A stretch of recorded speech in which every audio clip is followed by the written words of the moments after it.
Anyone who has ever had roof damage knows that it is one of the most harrowing and expensive types of damage that could happen to your home.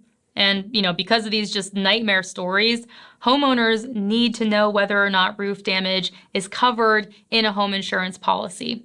And so, well, it depends. Like most kinds of insurance, a home policy covers the types of damage that are outlined in the paperwork. So make sure that you check the details of your policy and see if you're covered. Read that fine print.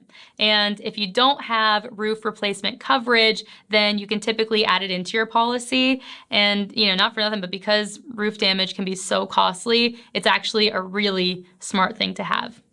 Also, keep in mind that depending on what kind of roof your home has and how the damage was caused, your coverage can vary. So if you are still unsure of whether or not your roof is protected, the best thing you can do is speak with your insurance agent and let them know that you're concerned.